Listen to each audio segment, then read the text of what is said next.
Ladies and gentlemen, good morning, good afternoon, depending where you are on the planet today. Thank you very much for joining. I see the level of participant is growing into our live webinar. Welcome and thank you very much for joining. This is our first webinar that we are going to handle through live and Teams tools. Thanks to COVID, we are more used to do it in a physical way, but we'll do our best to pass our message and discuss about the oil and gas. We are going to spend today 1 hour together to discuss and review about the oil and gas market trends, what are the last piece of news, what are the figures we have from our Project Smart Explorer tool. Today we have the luck to have as the main speaker Jean-Charles Guillem. I leave the floor to you in few seconds. Just a few technical aspects for our webinar just to start.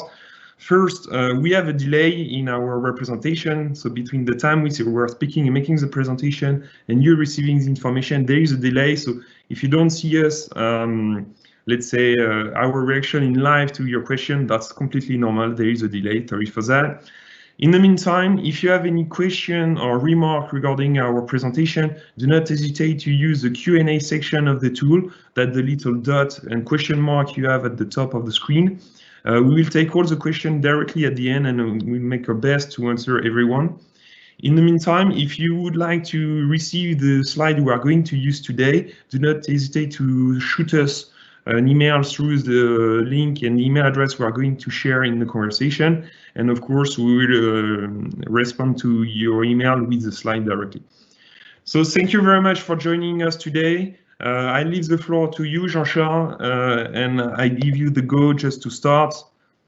Okay, here, Jean-Charles, you are getting the end. People can see you on the screen. You may start whenever you want.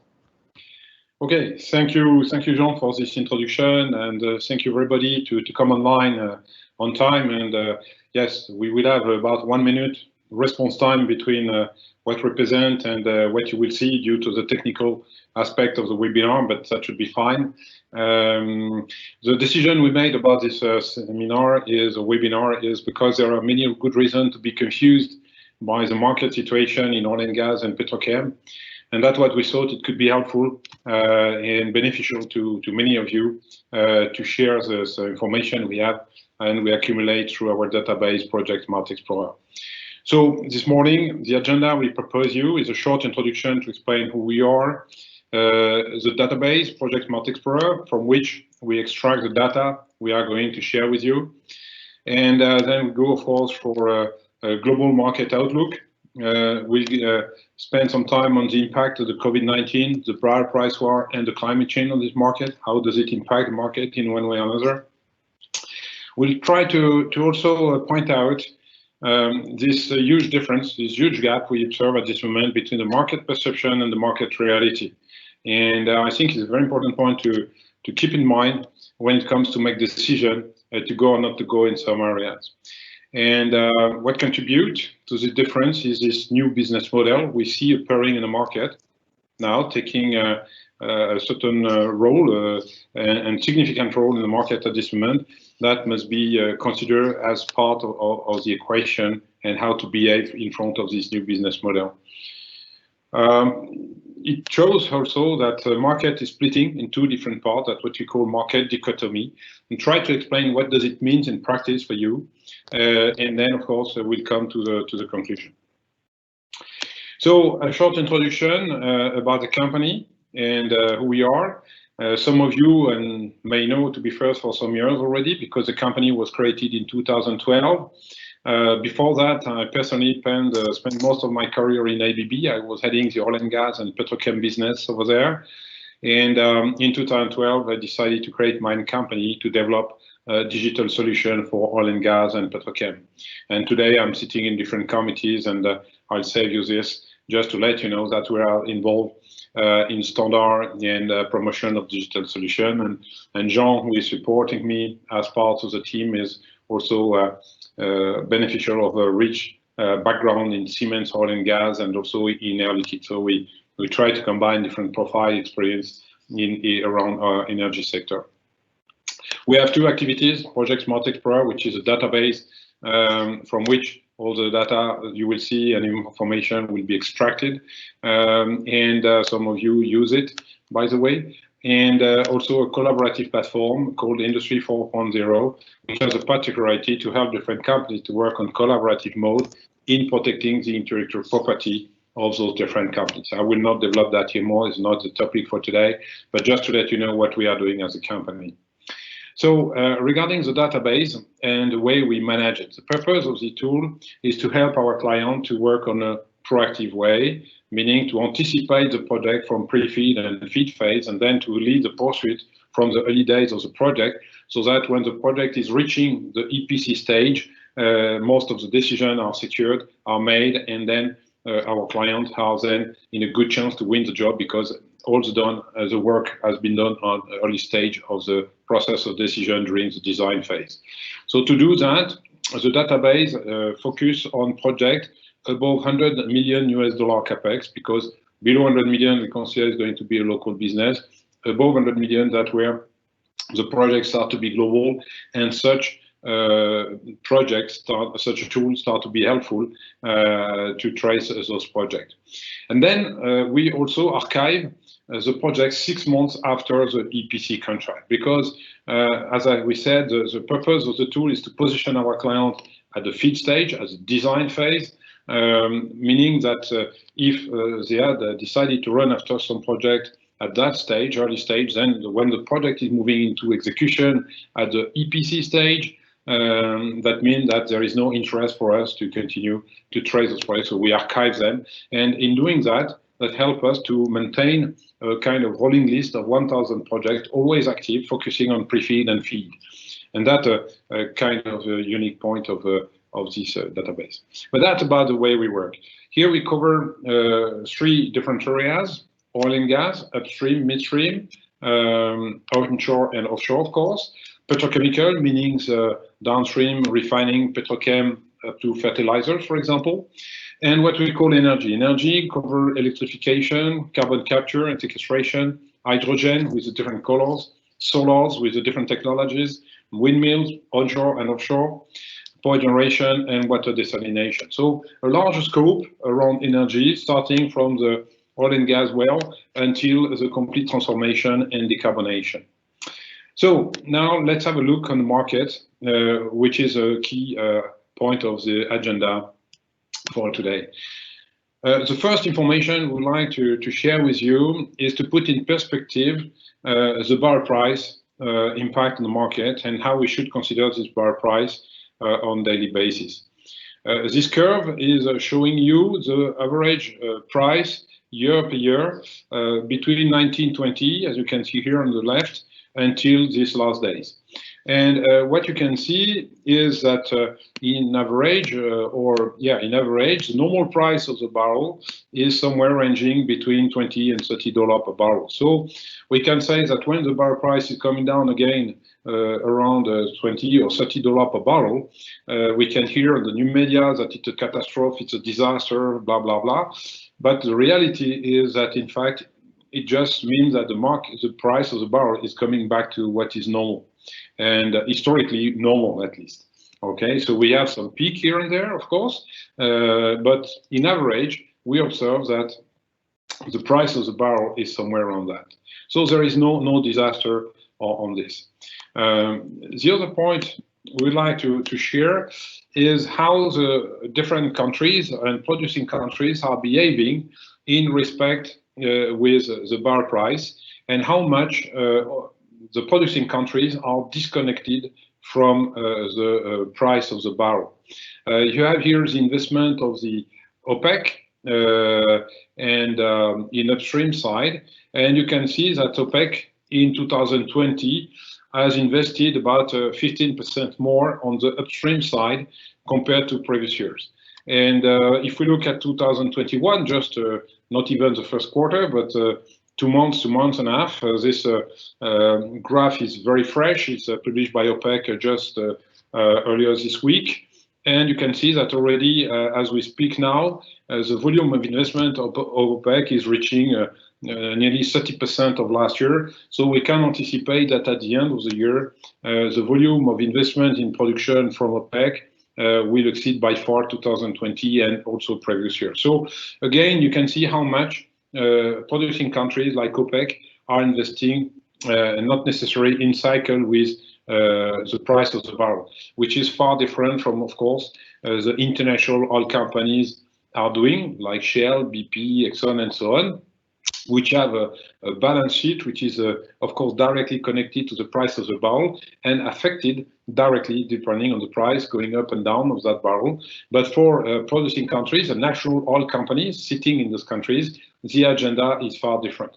And on the right side of the slide, here you have the investment on the downstream side, and the situation is even worse, if I would say, in terms of disconnection, where you can see that since 2019, OPEC countries are investing heavily on the downstream side to develop their own petrochemical industry, because most of those countries want to have also manufacturing activity for which they need absolutely petrochemical, a strong chemical sector. So that's why you see that if you put upstream and downstream investment together, you can see how much OPEC countries and producing countries in general are investing in counter-cycle.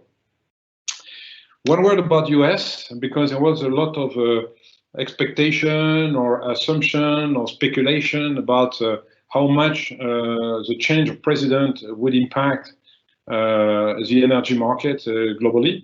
In some aspect, yes, it does, because of course, as you could hear, Joe Biden wanted to have this $2 trillion plan on renewables to be launched, and this plan has been approved these last days by the Congress. So that's a great news, and that will help to continue to invest in CO2 emission and reduction of the CO2 emission and decarbonating the industry.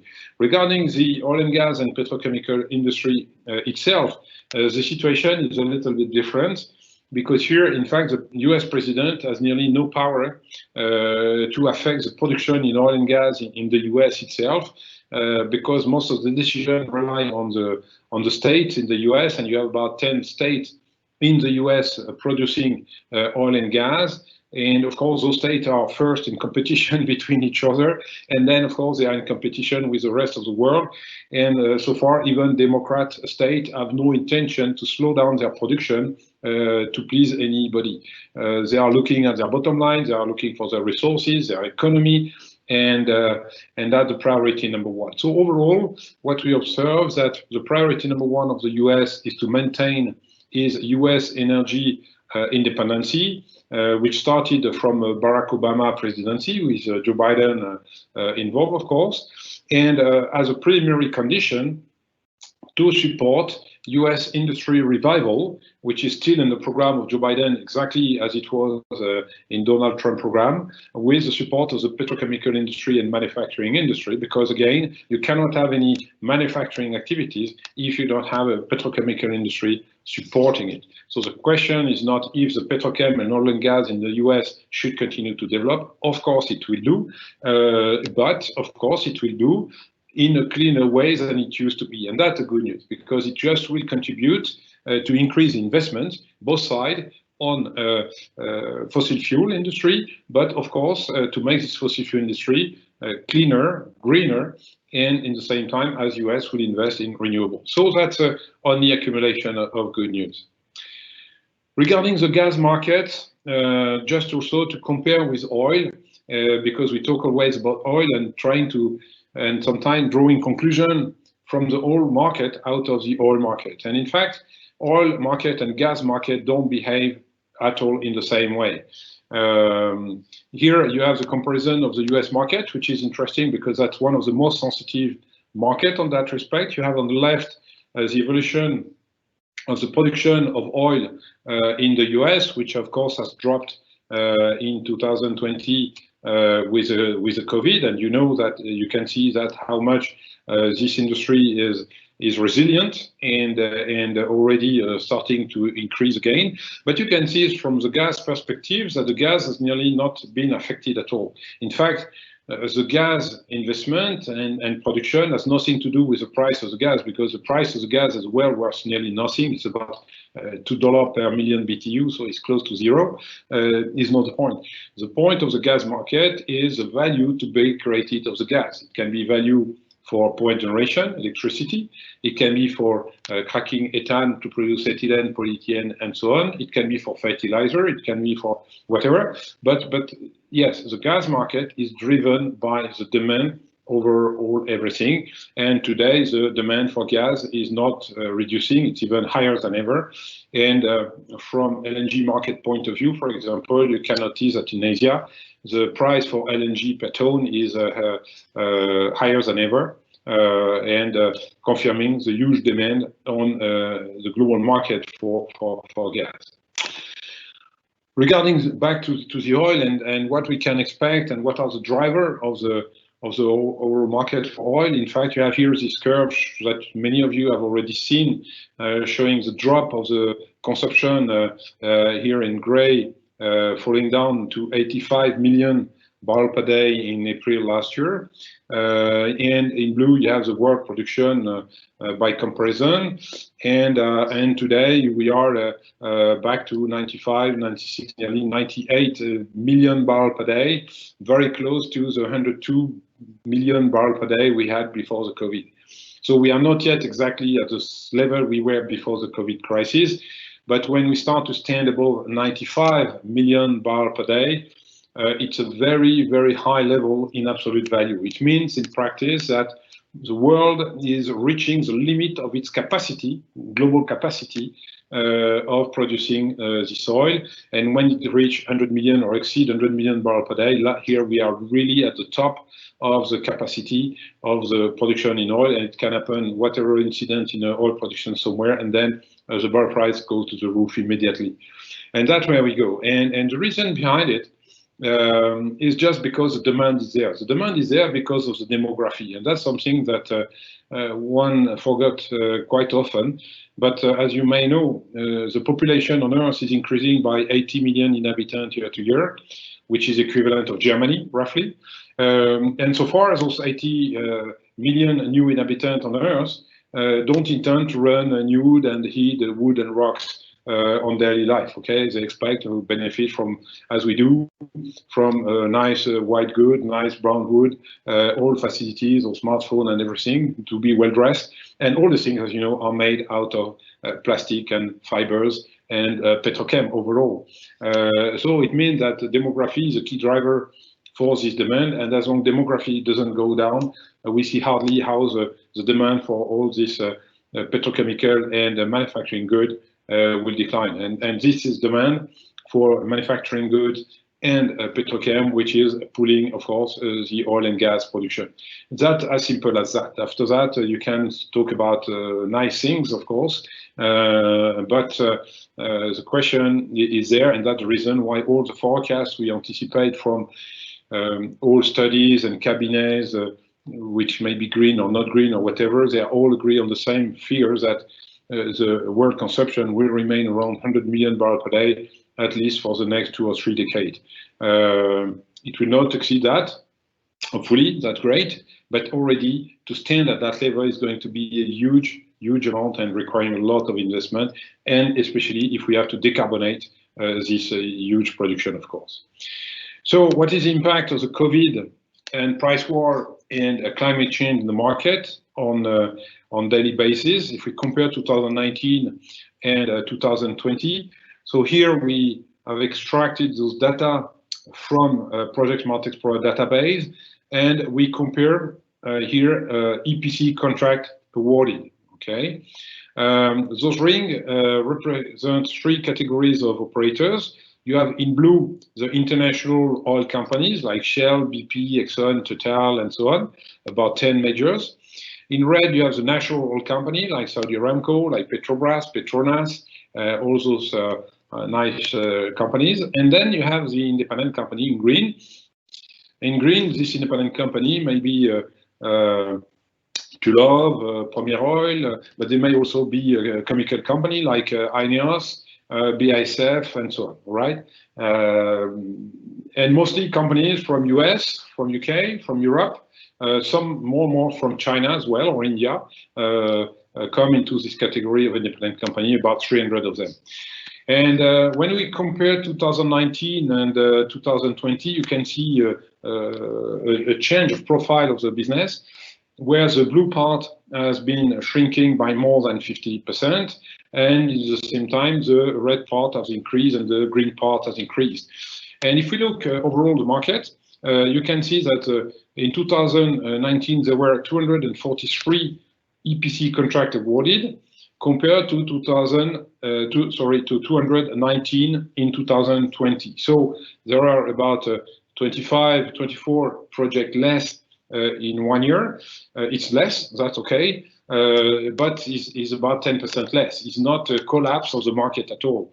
And if we look at from capital expenditure point of view, we can see that it was 324 billion awarded in 2019, compared to 293 billion in 2020. So more or less 20 billion less in 1 year. So again, you can see there is about 8% less, that's a fact, but it's not a collapse of the capital expenditure between 2019 and 2020. And if we look into the details of those numbers by category of operators, you can see that the international company in blue came down from 106 billion down to 44 billion. So here, yes, there is a collapse of about 60%, which is, of course, extremely significant. And of course, that's the one we find in the media every day, and giving the feeling that the entire market has collapsed in 2020. But if we go now to an independent company, we can see the investment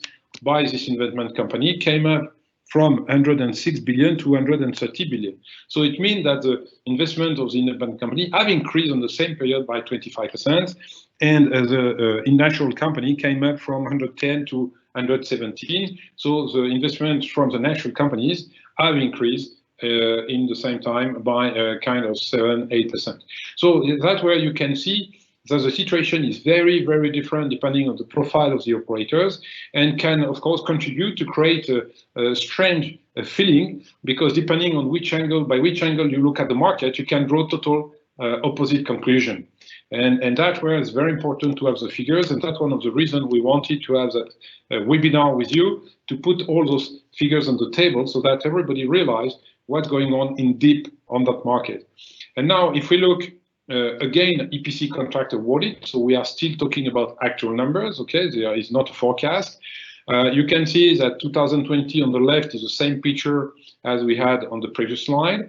And if we compare now for 2 months or so of business in 2021, you can see that we have already 136 EPC contract awarded on that period, so more than half of last year, and the volume of investment is already 258 billion, which is 70% of what it used to be for the full year 2020.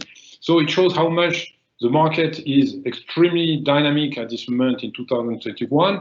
It reflects how much operators are ambitious to go ahead on the market, but of course, you guess what? Most of this dynamism is fueled by the national companies and the independent, and among the international company, except Exxon and Total, which maintain a pretty good activity and are still aggressive on the market. More or less, all the others have disappeared from the agenda. So again, that's where you can see that the market is really distributed in very different way, depending again the angle you approach it. And if we try to now look at the forecast for the longer run on 2021 up to 2025, so here it's a forecast to be compared with last year. You can see that national companies are really taking a very, very strong lead. International companies remain about on the same portion, and independent, according to this picture, look to disappear a little bit and lose ground. In reality, it's not the fact, because this reduction of the picture of the independent is just a reflect of the visibility we have on the market for independent company project, because those independent project company are smaller. They emerge at the last time. They are run on fast track, and compared to national company and international company. And so, in fact, the fact that the green part should reduce from 2020 to 2021 or 25 is not due to the fact the market for independent will reduce. It's just due to the BS and the visibility we have from our side and the difficulty we may have from our side to anticipate and detect those independent projects in the future. And but of course, the more we go, the more we'll find this project, and then those projects will come and correct that picture, so that we anticipate in 2 or 3 years from now, the situation will remain very similar to what we see for 2020. Okay, market perception and market reality. What does it mean? So you got already some flavor of it, and here we show you again some data extracted from the database in terms of capital expenditure. The color code is a little bit different from previous slide, so sorry for that, and don't be confused here. The red is reflecting petrochemical and refining. The blue is reflecting oil and gas, and the green is reflecting energies and renewables. And you can see that, okay, 2020, as we said, is just about the same as 2019. And you can see that the forecast for 2021, 22, and 23 and following years is extremely aggressive, extremely ambitious. And if we look, such a forecast, that's clear, for at least for coming years. But now, if we look at where we stand as we speak today, so this bar graph now is showing the same bar graph as the previous one, at the difference that this one is considering EPC contract awarded for. So it means that for the previous year until 2020 is exactly the same, but you can notice that the volume of EPC contract awarded for 2021 here and 22 and so on is extremely high compared to previous year. And the key point to make here is that this project that we see as awarded in 2021, as we speak now, have not been awarded between 1st of January and today, because it would not make sense, but it has been awarded in 2020 for execution in 2021. Okay, and that's the trick of the point, which means that most of the decisions for this project are made, and that's why we call it captive market, because the EPC contract is awarded, it's just waiting to move into execution, which means that all the vendors, subcontractors, service providers which are involved on this project are 90% secure to get the order for which they submit the quotation in 2020. Okay, so that at least a selected one, of course. And that's very important. That means that when the operator will make the final investment decision on this project here, he will just go ahead with a vendor, with a subcontractor or service provider, which had been selected during the FEED stage, which was done in 2020, and when they decided to convert the FEED contract into EPC contract for execution this year.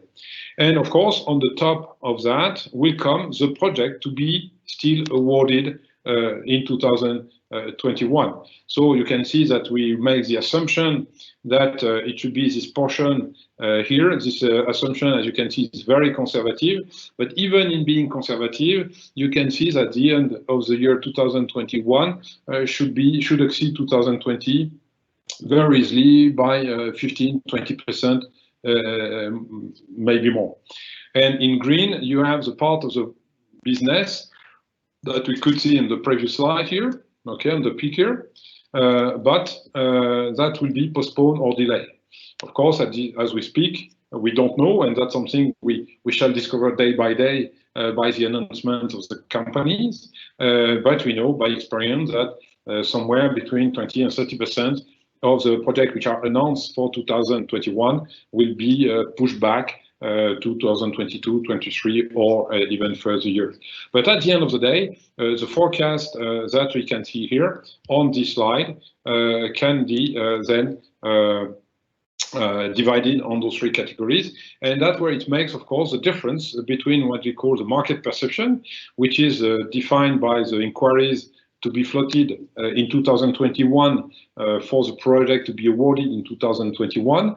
But the market reality is different, because the market reality is made of course, the project which will be awarded, tender and awarded in 2021, but it will also include the project which are already awarded that will come into execution in 2021 and which will represent the biggest part of the market. And so that's something to realize how much the market is changing with a new business model which create this amount of EPC contract already awarded for the next year without any tender, just by the conversion of the FEED contract into the EPC contract. So this point is what we are going to detail now, and which is a major takeaway that we recommend you to pick up from that presentation, beside the fact that the market is looking pretty nice. So here on this slide, you have a comparison between the conventional business model on the top, where you have the pre-FEED, as usual, the FEED. At the end of the front-end engineering and design, the operator is tendering the EPC contract, and when the operator believes to reach the price he wanted from the tender of the EPC contract, he makes the final investment decision and then award the EPC contract to the contractor who submitted the lowest price. You know this part, this project, this kind of time frame that used to be the majority of the business. But what we observe is the emergence of this new business model, which has always been existing, but was so far a bit marginal. And we observe, especially because of the pressure of the independent company and more national oil companies, of this new business model representing 40% of the market. So what is this new business model in more detail? In fact, we have the pre-FEED as usual, the FEED as well. The difference here is that at the end of the FEED, the operator and the engineering company will close a one-to-one agreement without any tender. That means that the engineering company will propose a price and a delivery time to execute the project it has designed to the operator.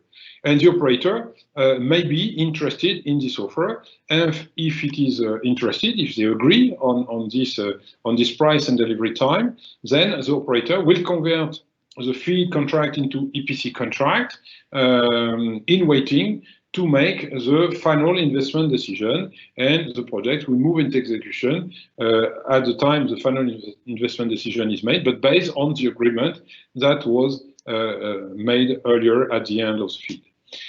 So why we see this business model emerging in that proportion? There are several reasons.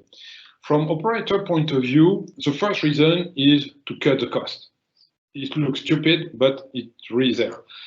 When an operator is tendering an EPC contract, he can expect to make 5%, maybe 10%, maybe 15% as a maximum of the cost cutting, because the FEED is done, the specifications are made, everything is set up, so it becomes very difficult to left any margins to really cut the cost. It's just a procurement game and doesn't go very far.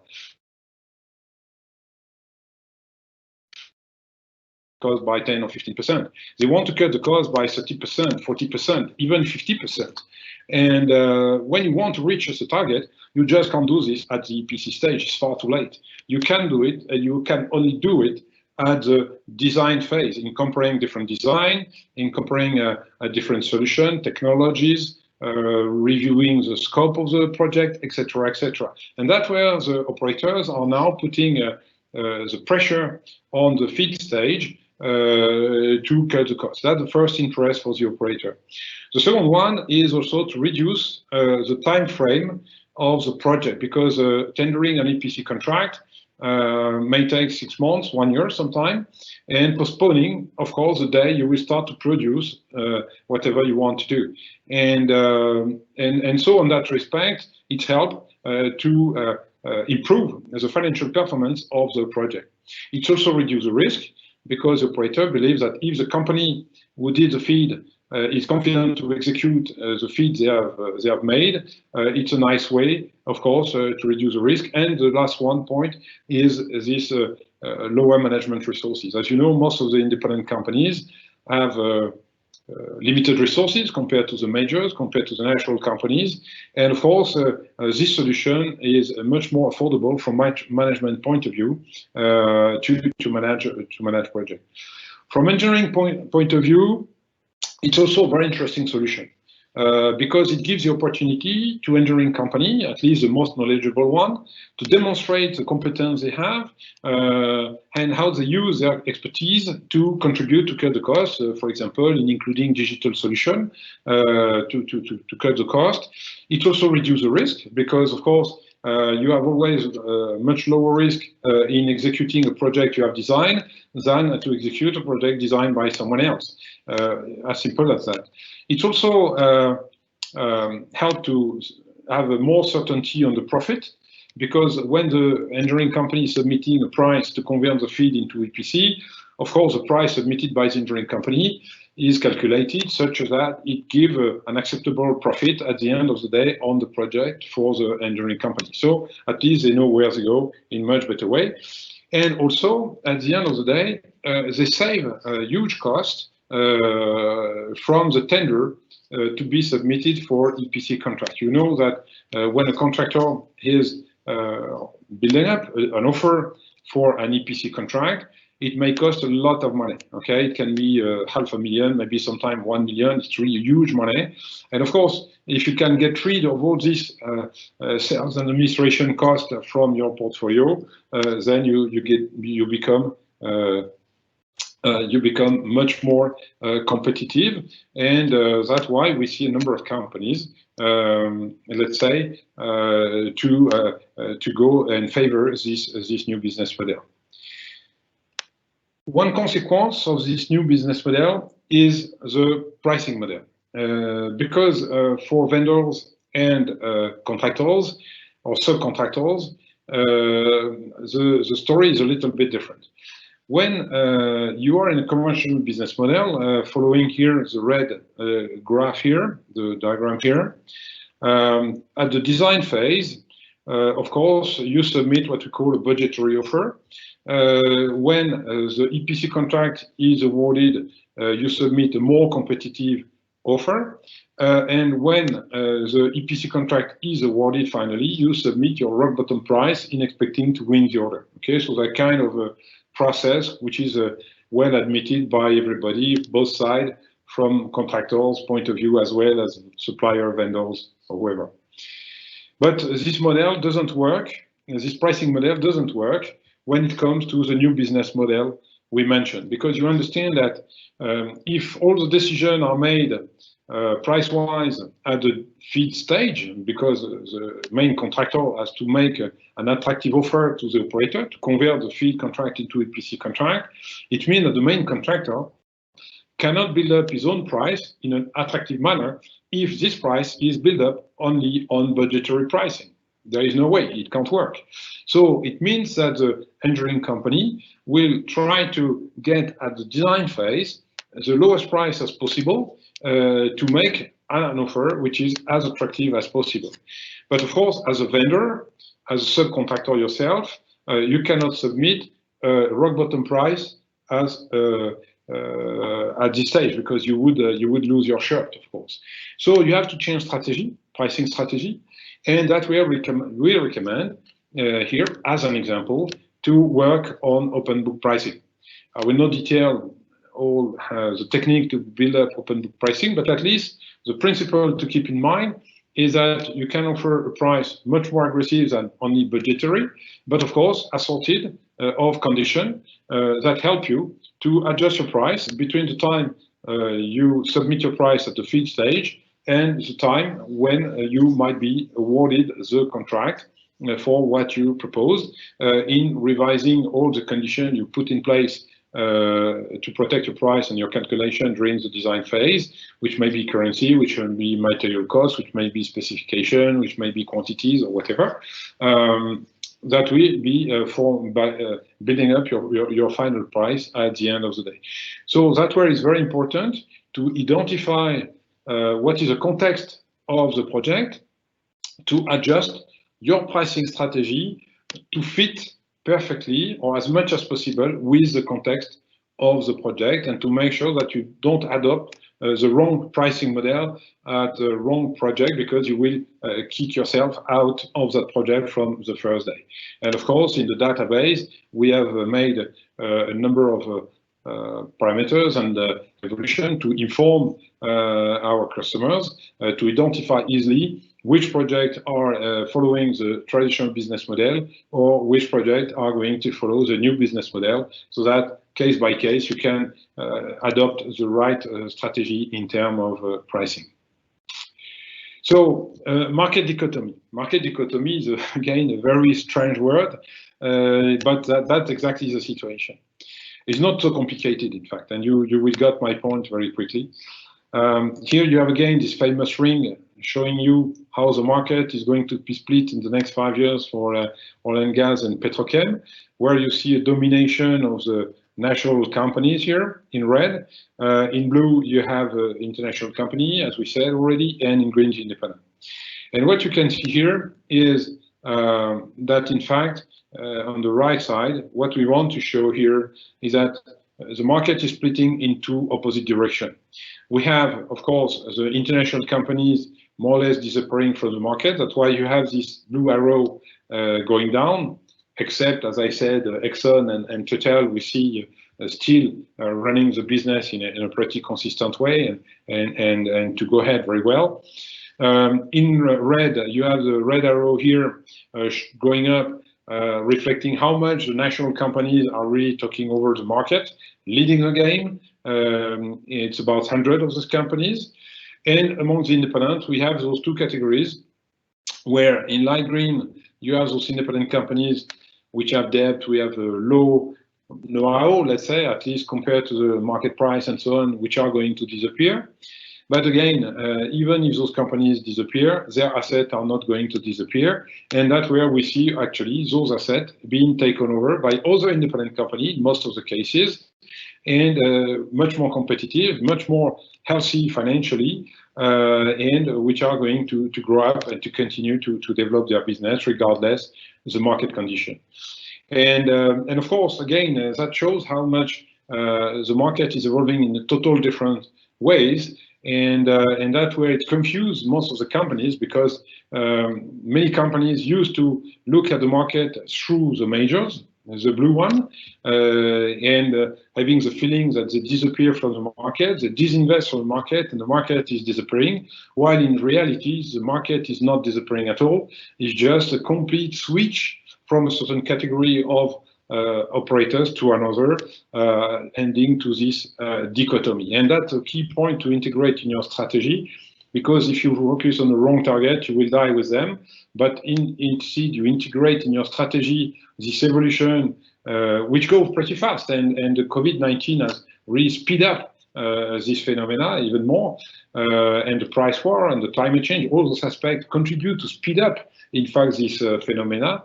Then, of course, you are on the right side of the business, and you will benefit from the market growth by itself. One key point regarding the engineering company, we could summarize that as feed is king.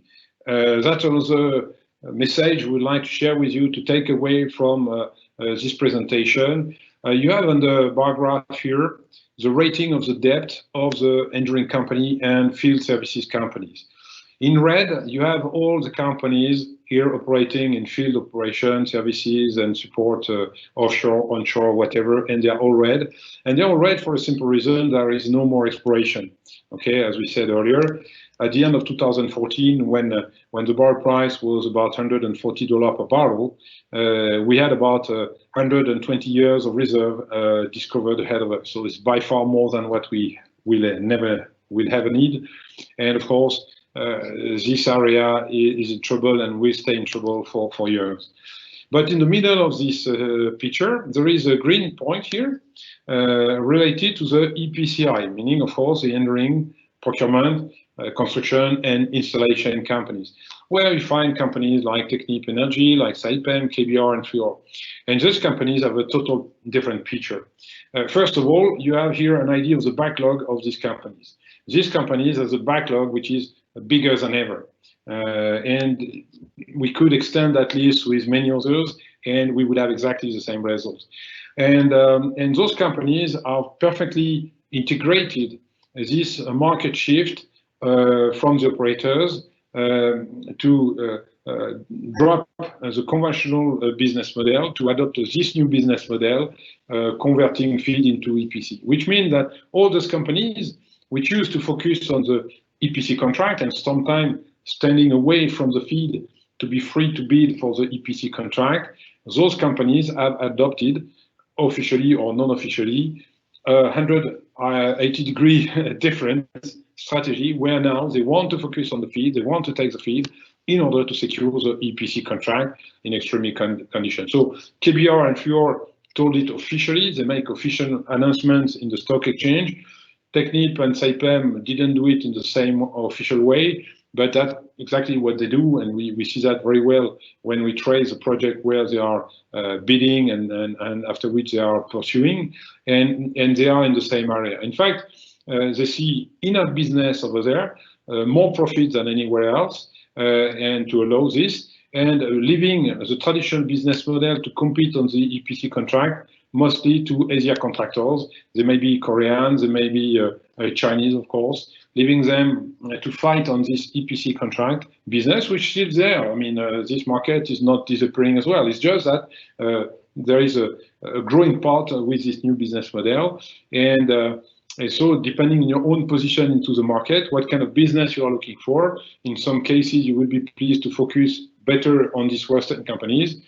And of course, from the feed stage, meaning the feed is king also for you, or you are standing back in a reactive mode, waiting for inquiries to come to you. And in this case, you will be more pleased to work with Korean and Chinese, because with these companies, Technip, Saipem, KBR, or this Western company, you will have no chance to get any order from those companies if you just wait the EPC contract to happen, because as I said, all the decisions regarding the vendors, subcontractors, and so on were made at feed stage. So if you wait for the inquiries to come at the EPC stage, you are just dead, assuming you would be invited to bid, which is not even the case. Okay, so that's a very important takeaway from the market, from contractor point of view. And now we come to some kind of conclusion of that presentation. First of all, we can see that the demand for oil and gas and petrochemical is back to normal. As we said, just gas didn't drop. Oil is about 98 million barrels per day, which is enormous. That's it.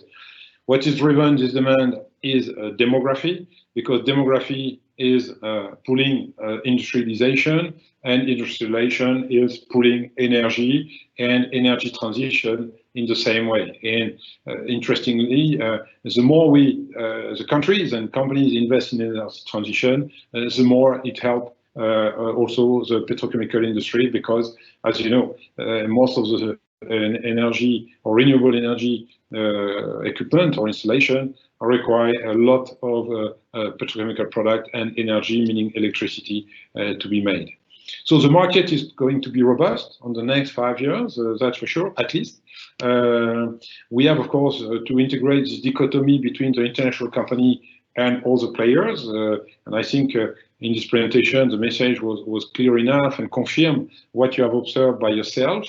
What you may not have noticed is this new business model and the impact at this scale in the market, where the more and more operators convert the feed contract into EPC contract, and where feed is king. So that's very important for you. If you forget the feed, you are just dead in that scenario, which leads also to a new pricing model, because as we discussed, the decision process is far different, and then you need to adapt your pricing model in consequence.